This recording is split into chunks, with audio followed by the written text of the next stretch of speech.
Yes.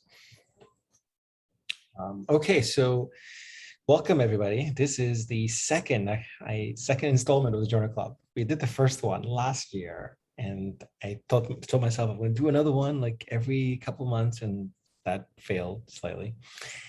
But not to worry, here we are again, and we have a really cool paper report actually to discuss today, and so I'm excited to just get your thoughts and hopefully inspire you, whoever's watching this later, to read the report yourself as well. So I'm going to do a quick summary overall at the beginning, just set the stage, share my initial thoughts, and then this is going to be really kind of a free-for-all discussion. Anything that kind of stuck out, right, that you want to share, and let's just discuss it out loud with everybody.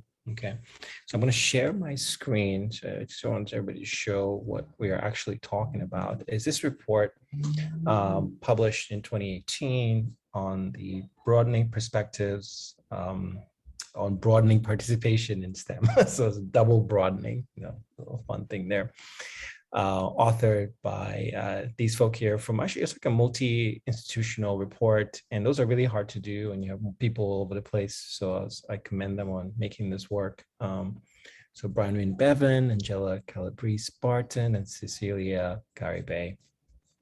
And so I kind of got excited reading this report, and I wanted to discuss it out loud with everybody because I like the overall framing and the structure of the report, because it led, and I think this is what I hope we can use as framework for discussing this, a set of questions under each chapter that we as practitioners have to, at least it guides us to think about in more greater detail, right? And I think if you look at the sections themselves, we're talking about broadening participation in STEM, and we can discuss what that means, because I think that can mean different things to different people. And so they do a great job. They take you through it, like, why this report? Like, what's the point? What's the issue? And you know how I am with logic models, right? What's the problem? What are you trying to do? And then to what ends? What does participation in STEM look like? How does participation unfold across time and space? To also giving you an action item, taking action in our own organizations and so forth. So they do this throughout these sections. They discuss the points. And then what they do, they also have descriptions of any terms that are different or changing in a way that you have not heard them before, right? Things like non-dominant populations. We typically hear underrepresented minorities, right? But here they use a different term, non-dominant populations, that, to include, I think, minority female, immigrant, and other social groups. And again, this is just for them to give you the tools and the legend, if you will, that they're using for their map. The part that I really love about this report is these sections whereby they give you these action items, these questions for you to think about in greater detail. Okay, and they tell you about them too. Well, you'll find this report. So I want to just show you this as an example here, whereby at the end of each chapter, you get these leading reflective conversations. So this is what I hope today we can use. In fact, I don't even need to go through every single line item of all the chapters. No, we can use these questions because I think they set up beautifully for us to think deeply about what we're doing in our own respective projects. And everybody here today joining this journal club is a leader leading an initiative or a program. And I think these questions are exactly what we need to be thinking about in deeply fashion. And they're structured among each of the titles, each of the sections that the authors go through. And just give you an example here. As you think about engaging your colleagues and trainees, in what ways have your programs, organization tried to broaden participation in STEM, and how impactful have those efforts been and why? I mean, this is what we are always thinking about, right? What on earth are we trying to do in our programs? Does it make sense with the problem at hand, right? So they don't prescribe a solution necessarily, but the authors really give you a roadmap to think more deeply about these things, giving you insights at times for existing organizations that are tackling these things. So it was great to learn about these organizations and other initiatives And I think for me, it expanded my palette, if you will, to think broadly, right? Even issue about, is access alone enough, right? I think that was a very poignant question to ask, and I think very quickly all of us can agree that access alone is not enough, right? So then what else, right? What else do you need to be thinking about as you're building your organization?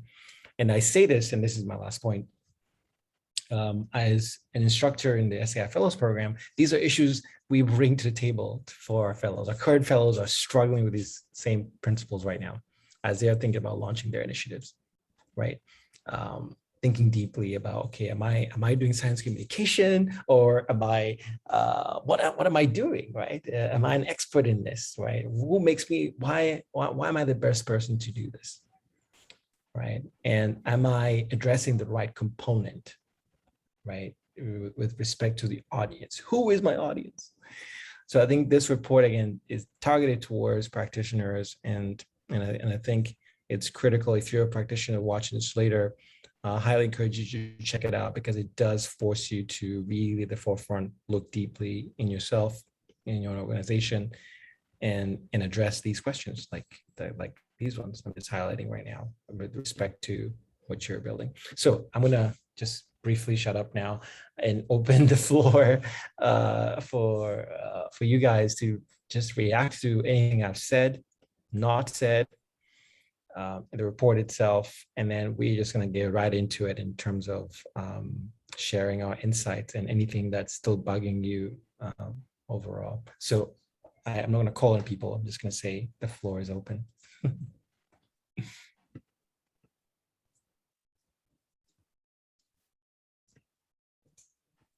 Yeah, go for it, Gabriela. Yeah. So I was just like very intrigued to read this report. It was really interesting. I think it is really interesting from the perspective that is trying to engage the most, as they call it, I think is the terminology that they use is the most dominant culture. And they're trying to like give them pointers how to engage the less dominant culture, rather because it's been a lot of reports that the minorities are the ones that are usually taking the burden to do all those outreach education programs. So I think that was like the best thing of the paper, or one of the best things of the paper. And then the other thing that this is more like nitpicking, but I think like there is a part where they are saying that we also need to engage like the broader community, not just yes, pipelines are good for students and so forth, but also like the broader community. So like the parents, it says in a somewhere that the parents do support their kids, but it's not like the same way each parent supports their kids. So that is also like to take into consideration. I think that stand out for me a lot, because I'm trying to work with parents as well. So that was like very resonated with me a lot. Yeah, I think thinking and tapping to that, one of the parts was expanding the palette, right? Think about pipelines and not think about pathways and not pipelines. Right. Yeah, I think that's the terminology they use. Right. And I think that taps into what you're saying, Gabriela, like teachers as parents are part of this pathways, right? And I remember in our own conversations when you were a fellow, we were talking about that, like how can we engage parents, right? They spend the most time with the kids in this case, right? If that's your targeted audience. And they tend to be left behind, right? Most programming is not for them. So.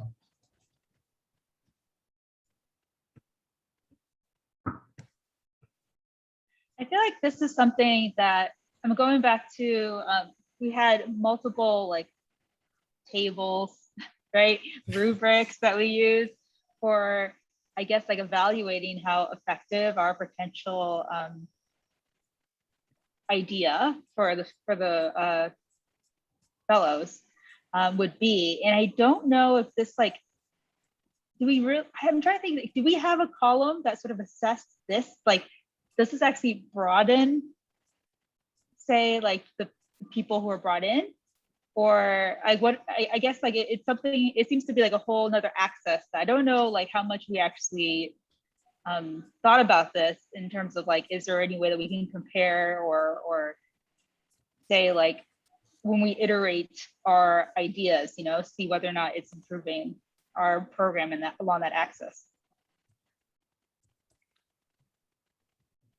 Yeah, so that's one of the things. The report doesn't really get deep into evaluation, right? Mhm. Like, and then as you said, Caroline, comparing, what are we comparing it to also? Yeah, because they also like all their examples were just like example, and there's just, I guess it helps me to think about it in terms of like, is there some sort of ordinal way of looking at these besides just like inclusive, not inclusive? Right, like in their efforts, so in their, I think page 5, actually, just to get to the beginning, they have these lists, right, of programs like this, like this, like this. I'm like, okay, cool. So you could have expanded this on, okay, what is it that they're doing? What's the data, right? So I actually had to go, and some of them, so you have to do this yourself, basically. You go to the organization and you hope that they have some report that says, listen, we've been doing this for X number of years and here's our impact, right? So the report, I think, could have done a better job. And I think if you go on the NSF website, Informal Science, I believe they probably do build on that.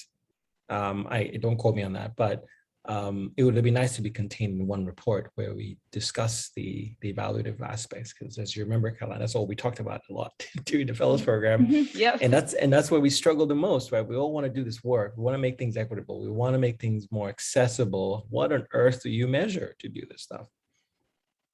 And that's a big struggle. Beyond, yes, defining things, yes, know who your audience is, but what is the comparison? What are you tracking, right? To let you know. So anyway, that's a good point, Caroline. But I also appreciate that like, if even if it's a year-long program, even, right? Like how much you're but part of someone's STEM ecosystem. And so there are so many other potential factors that could affect, like their attitude towards STEM and how much it actually becomes part of their personal professional life down the road. So yeah, I understand. It would be very hard to actually like truly quantify. Yeah, I agree with Caroline. I think I really like the idea of the pathways instead of the pipeline traditional model. I really liked their like reconceptualization of broadening participation, that like definition that they had, that it was a means for personal and community agency. I thought that was such a much more powerful definition than, just getting more people interested in science or getting women interested in science. Because I felt like growing up, at least in our generation, like that was the big push, is to, get women into science sort of thing. But obviously without addressing a lot of the systemic issues later on down the pipeline, you have people leaving the pipeline, and not that leaving is a bad thing, but it kind of creates that, it creates that that image that, you're either on the path or you're not on the path. And obviously it should be much more inclusive than that. But similarly to Caroline, I was thinking like, what does personal and community agency like look like? Like it seems so powerful, and it could encapsulate a lot of different things. Obviously, it depends on the goals of the project, depends on what the audience is and what they want and what they perceive as personal agency.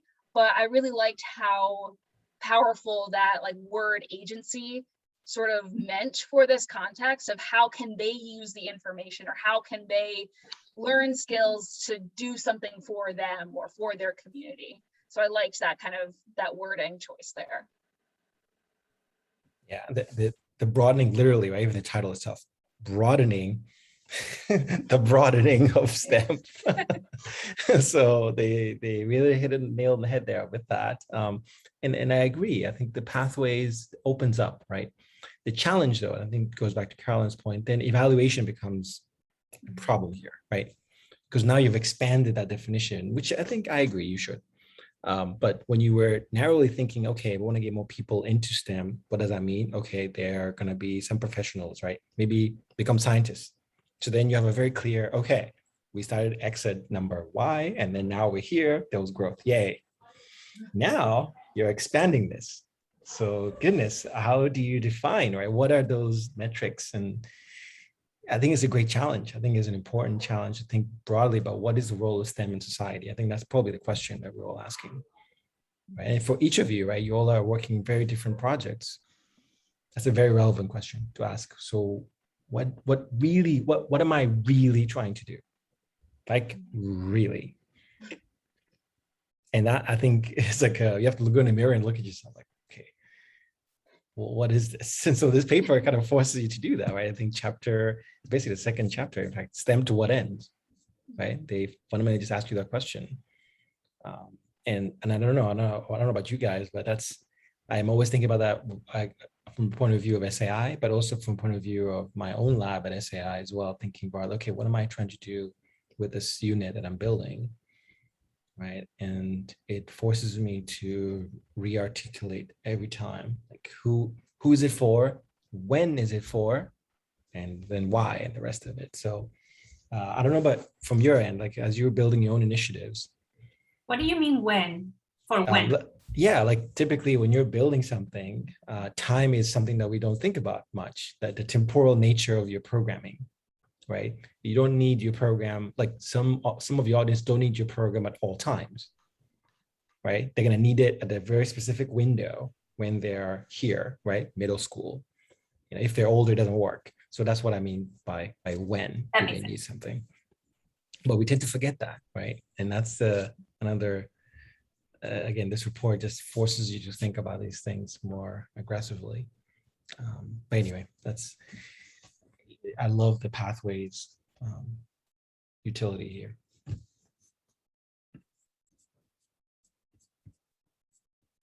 What else like struck out for you, at least, or inspired you to think more deeply about in your own work or other people's work?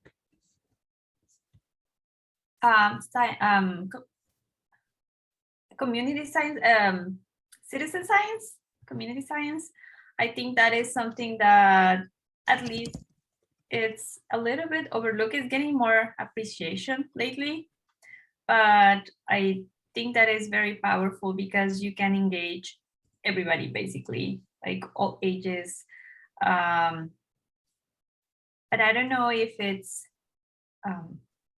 necessarily enables, or is design, it's not necessarily design, but it's like it's enabled in some of those citizen science-ship programs to include or to incentivize the participation of non-regular or minorities. So yeah. I think it's very powerful, but it also has to be targeted for minorities as well. You have to be intentional. Yeah. I think that's the biggest thing. You can't just go, I want to do this thing for fun. Have a logic model, at least have a sense of what are you trying to do, right? What is the problem? And from my end, I've just seen people, I think there's a lot of duplication. And one of the questions they asked, right, in one of the chapters is, okay, what are you doing? Is this reinforcing what already exists, right? Or is this something new, right? We're asking a new question in a new way that is allowing us to examine this thing from a new perspective, right? Pathways, that's that, right? That question, pathways. But you're totally right about that. Like just thinking very intentionally about what you're trying to do. So citizen science, fun fact, our last journal club last year was about citizen science. That it is actually ballooned is huge, right? There's some massive databases out there.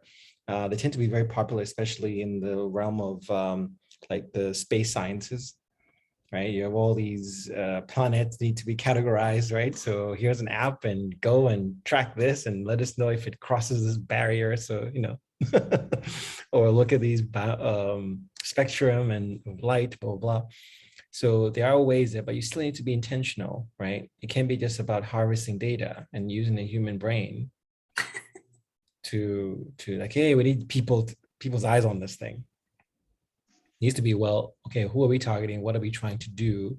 And how can we get the most like broadest participation, you know. But I'll be honest with you, I still struggle a lot with, you know, STEM, to that question again, STEM to what ends? That, yeah, I don't know. I guess everybody made it seem like, oh, we just like have to educate, and I include myself in everyone. We just have to get people interested in science, so they so they just like science. But I think you bring like a very valid point that I haven't never thought about it. And what, and more specifically, rather than just to have an educated citizens. I like to think it like, if they're educated, yes, at least for what I do, I don't expect every single kid to go to a STEM education or to a STEM pathway. But I do think that it is very valid because they're going to be voting citizens and they're going to vote on like science issues. And if at least if we're having like so many bad things happening on Earth, like climate change and biodiversity loss and all that, I think the general public should be educated in all those things that are not going to get done without the public's help. But yeah, more specific than that, I never got to think about it. Caroline. Mm-hmm. Oh, I've had two thoughts. One being, I do think there's a lot of focus on young people, and I understand why, because I think this is data from the traditional, I am just going to say pipeline, because I think these papers would say something like pipeline. Middle school-ish is when you see a lot of drop-off in younger students in terms of thinking of themselves as maybe a future STEM person. I understand, like, you focus on the young. I also feel mostly inspired by a paper I read recently that, like, what's wrong with adults and the elderly? Because for me, I think, especially for a community, and a community, of course, is going to be multi-generational. I just hope people can, like, evaluate evidence and make good decisions for themselves. Like, that's really, for me, like, that'd be great. If I can get 5 elderly people to, like, you know, go in for a checkup more often versus like getting one young person to become a new PhD. For me, I feel like that's actually like a fine trade-off. And so the paper that I just recently read was about using visual communication to actually engage elderly people in conversations about their health. That otherwise would be a little bit like taboo. You know, you want to go up to somebody and be like, let's talk about your colon. Like, it really actually helped in terms of like making that bridge happen for that group that I think it's just like really ignored by a lot of STEM outreach. Okay, so that was my first thought, yeah, including more ages. And then the second thought was, I feel like looking at some of the ways they pointed out how mainstream STEM culture can be really alienating, or even just considered rude, offensive to some communities. As I feel like that's not part of any curriculum in science, to train you to know, it's like to train you in terms of like how to even like start investigating that for yourself to understand. I feel like that's all done very informally by us. And myself, coming from my family, I have a very small nuclear family, we're all scientists. And I gotta say, like, I also feel like I myself am not necessarily a person who could build a bridge between my very STEM bubble and a community that is very, say, underserved. I'm also not a person that I see why, like, I would not be considered a more not necessarily most trustworthy person either. And so I feel like for a lot of these initiatives, it seems like there's a magical bridge person. And it's like, how do we, so thinking about my work in terms of like targeting young people and having them engage with STEM and making STEM materials to share, It's just like, can I help make more bridge people? Is that something that would be useful? Because I don't think I'm going to be that bridge person. I really just don't think I don't think I'm the best person for that job. And again, yeah, it is, as Gabriella was talking about, both of you, right? When you think deeply about this, like, what are you trying to do? What are you not trying to do? Right? It gets scary because maybe what if, like, I don't know what I'm doing, right? Like, what you're doing doesn't make sense anymore in a way, right? It is scary. And there are people, I think, if you look at there's just these popular figures that sort of get into this and to try to nail this thing out, like Neil deGrasse Tyson, I mean, he probably, for him, is really about that, having that literacy, as we've been discussing, science literacy at the core level, right? To be able to make good decisions. But one could argue, well, is STEM the need for that? Do you need STEM for that? Right? Is STEM the only vehicle that can get you there? To have scientific literacy? Like in terms of being able to think critically. I think scientific literacy is at the fundamental level of being critical, right? Asking questions that, like, you're looking at information and be able to ask questions. You may not know science is not about knowing facts and spewing them out. It's really about thinking clearly, right? When someone presents to you, say, here's a thought experiment, right? In that way, you come into this with an open arms, an open heart to say, okay, I want to understand this better.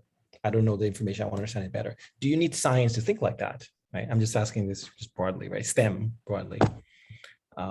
Because this is where people can argue, well, STEAM. STEAM is in that part of the equation, right? The arts have a role to play in this too. We shouldn't just have STEM all the time, but arts have a vehicle. And I think this report, by the way, what we're doing right now, the four of us, the report is that this is one of the goals of the report, right? If you read into each of those reflective conversations, I think this is exactly what they wanted to happen, and we're doing it. It's just to point that out, by the way. We're doing exactly what the report. Having that conversation, having these really difficult conversations as practitioners, as people who are struggling with this and trying to move the needle, right? I think somewhere in the report said, how are you moving the needle and how does that compare to your colleagues, right? But yeah, so the literacy part for me, I think, gets closer to what we're all trying to do. The nature of the questions that society has to address now are very much scientifically driven, right? You kind of need to have that literacy as well. So the question is, how do we engage the broader populace, right? To Carolyn's point, the elderly, I think, could be a target. It's a shame they get left behind. Oh, goodness. So.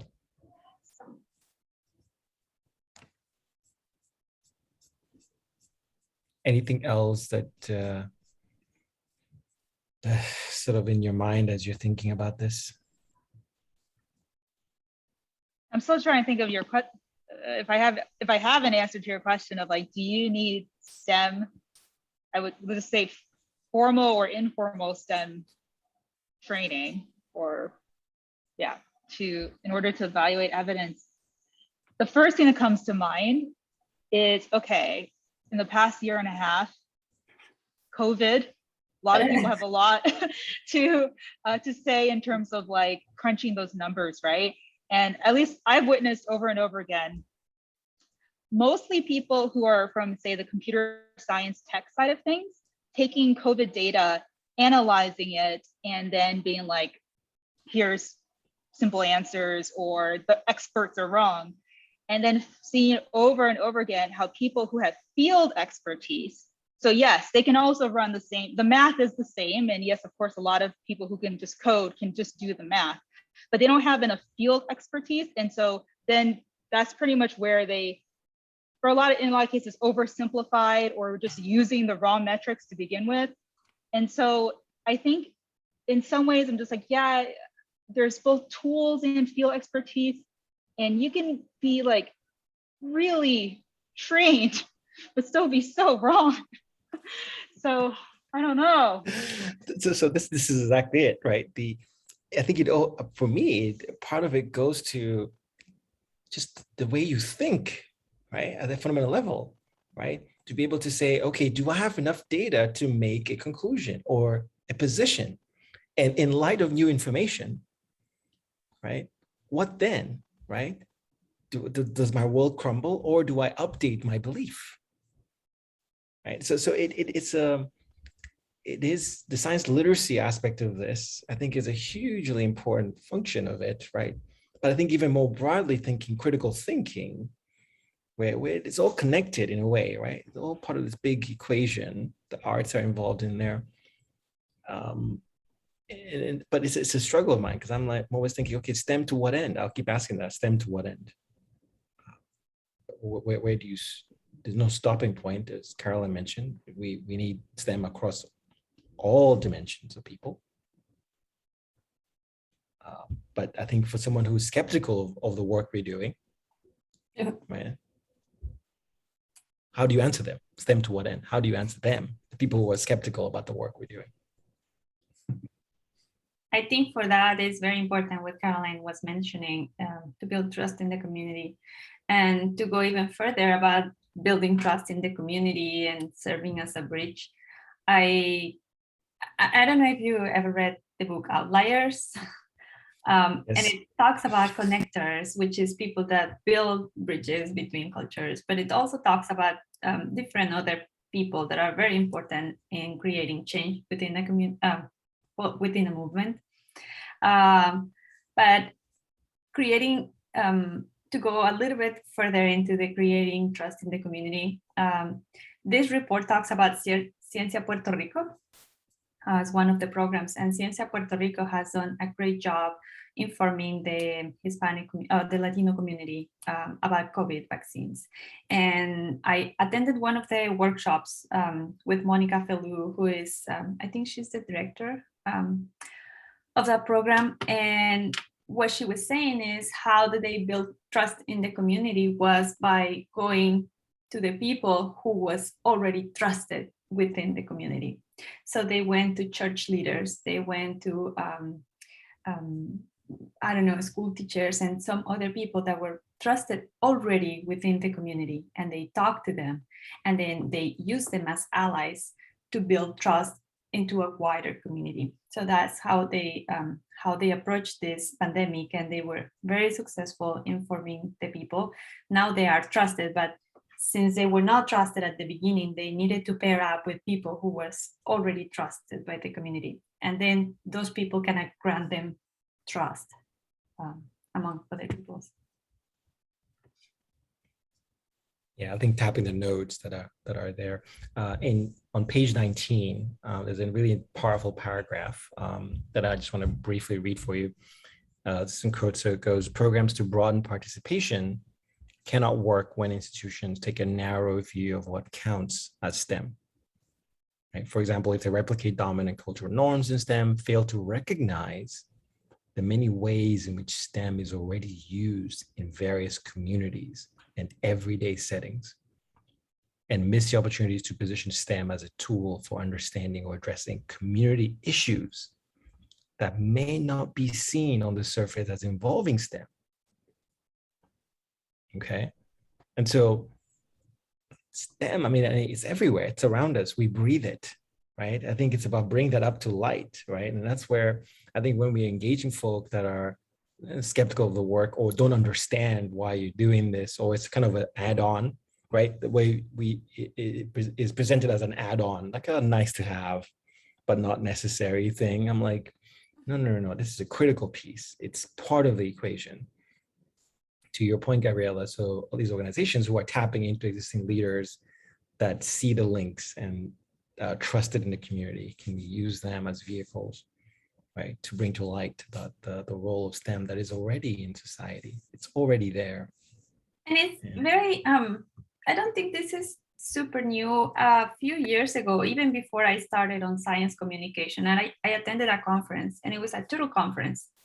And one of the speakers was talking how he paired up with, this was back in, I think in Nigeria, and he was trying to create like a community education program for turtle conservation, sea turtle conservation, and he paired up with actually local leaders in religious leaders, which to me was at the time I was like, what is a scientist pairing up with like a church leader? To me, it was mind blowing, and I think that was probably the first time I encountered that type of like, oh, scientists have to engage. And this was back in 2000, probably, I don't know, 2015, 16. But that kind of stuck to me a lot. And I think it's very, very important that we build up those.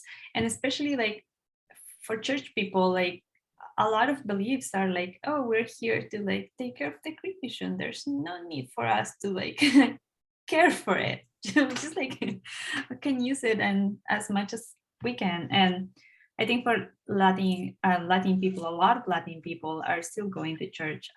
So that's a very powerful place to tap into it. Yeah. So let me ask you this question for all of you. In your own work now, if you put it in your own work, like what questions has this brought to the surface more explicitly as you think about your own respective projects for the respective audiences? Because all of you are targeting different audiences, different places around the country. Okay. Have there any been as a report or in your reading so far, is there any questions that have really just stuck in your head and you're like, okay, I need to think about this deeply with respect to my own project? Amanda, how would you share with us? Absolutely. Yeah. It's because I've been doing like a reframing, rethinking of my project anyway. And then in reading this article, I was like getting out my other notebook to trying to jot down other ideas from here. And I think that one of the parts that definitely resonated with me was trying to match up the goals of the project with what the audience needs. Obviously needs, wants, the audience-centered perspective, but also how it can apply, like I was saying, to that agency. So it's like, what are their goals? What are they trying to accomplish besides learning something new about science or something like that? And thinking about how the skills that I want to teach in the program can apply to other aspects of their lives that they want to achieve. So like storytelling and oral presentation and finding someone's voice and learning to advocate for themselves in different scenarios and owning their story and being able to talk about themselves in job interviews with confidence and things like that, and trying to figure out ways to incorporate that back into the training and to what I'd be training them to do to tell their science story. Yeah. And your audience, I think you probably mentioned, can you articulate your audience again one more time? Oh yeah, so it's minoritized groups, STEM grad students. Great, thanks. Caroline, thoughts for you? Because you have your audience is much younger, right? I mean, yeah, absolutely. I felt like, okay, so it's supposed to take place in the museum. The museum has been locked from the public until November. So definitely I've also been like trying to think about how I could pilot this in other ways. But yeah, reading this report definitely made me think, and it's been just a thought I've had along the way, just like, am I just making STEM environment rich kids richer? I've definitely thought about that, because like, who's going to go to this programming at this museum, and thinking about how to potentially like, yeah, think about ways to feasibly not make that the case would be great. Yeah, I think that's so Pete Vulbrick, he in his project where they were doing some like neuroscience stuff, what he found was when he hosted his programming at school, right, he would get this selection bias. It would be those kids that have the parents and then so forth that can take them to this after school thing, right, and are available. So in your case, probably like the museum, there's a whole group of people probably just can't make it there, right? Period. So then how do you get to them? I think this is part of that. How do we make it more inclusive and thinking strategic, thinking intentionally? I think this is the part where I think we struggle and rush over it, right? Hence the logic model forces you, okay, how do I do this? How do I get these people, like this group that is not traditionally included? But the pandemic just adds a whole new dimension to it, of course, complicates things, shall we say. So thank you for sharing. Gabriella, well, I mean, you brought up a couple of things that I'm struck up, but anything else that we haven't heard in terms of what this report or for your project specifically? I think for my project just means like trying to identify more key partners, and then just think about to what extent am I doing this? Like, yeah, I think your phrase is gonna be stuck in my brain forever. To what end now? It's pretty catchy. I love it. Give it to the authors of the paper, the whole chapter. It's very provocative, right? Yeah. It's the possibility that what you're doing, to what end, right? Maybe there is nothing. Just consider the alternative, right? That's the beauty about being able to think critically about this, is to entertain the null hypothesis, right? Something, oh, like what do you mean my thing doesn't work? Like, yeah, imagine what you're doing does not work. So there's no end, right? You're just doing it because it feels good. Yeah, and I think it's so important to actually think about what you're doing, because one of the things that happened to me with the pandemic is like burnout happens, and then it's like very, very important to not burn out, because if you burn out, then your project burns out.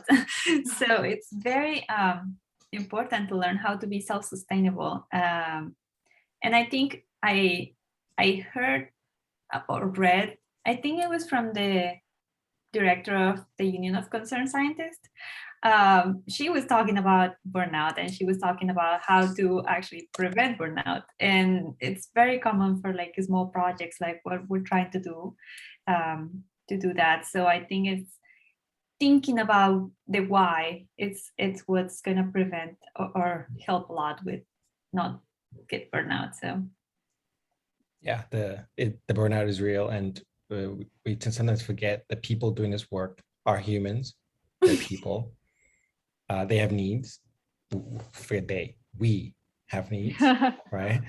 And we are part of this equation as well. And that's a really good point, to not forget ourselves, right? In this, that we should take care of ourselves. Especially because I mean, we're grad students, we're postdocs, we are like, I think that's the majority of the people in SAI is like grad students and postdocs. There are a few that graduated already, like math, but most of us are still doing other stuff, which adds on, and it's not seen as progress towards your academic degrees most of the time. So it's much easier to get burnout and to get disappointed, I guess.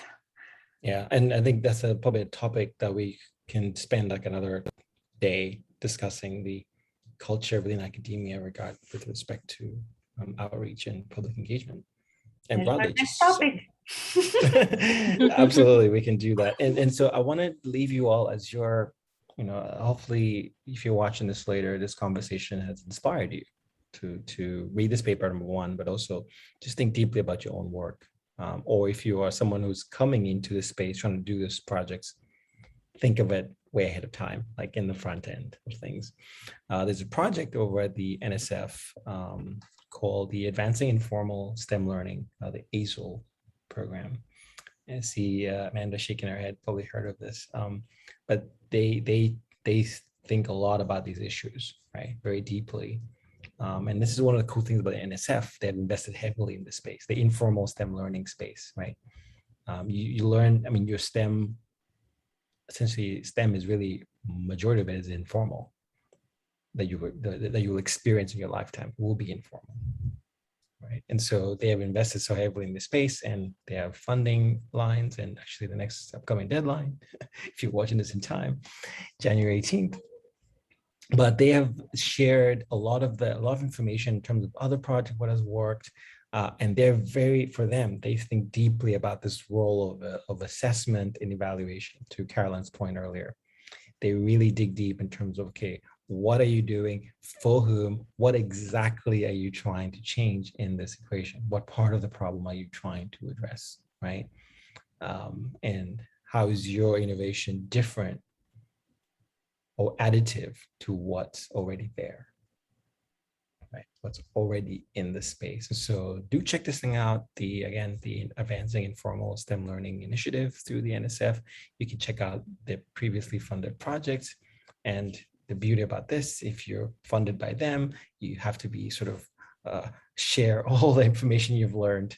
And so it's publicly available for everybody to search and learn and see who was funded what and what they were doing, what they learned. So yeah, it's a really great avenue, and lots of reports. Okay, this thing we just reviewed today is like a tip of the iceberg. They are continuously pumping out lots of really innovative ideas out there, and the challenge is really finding time to absorb it all and integrating some of the lessons learned in your own initiatives. So with that, I will stop us there and say that if you enjoyed this, you should join us again. We're gonna have another chat, and we'll keep it interesting. Maybe next time will be watch a talk, and then we'll come and discuss it, right, instead. And there's lots of ways to do these journal clubs. So I really appreciate you, three of you, for coming by. And for anybody watching this later, thank you for stopping by and checking this out. All right, bye. Nice to see you. Thank you.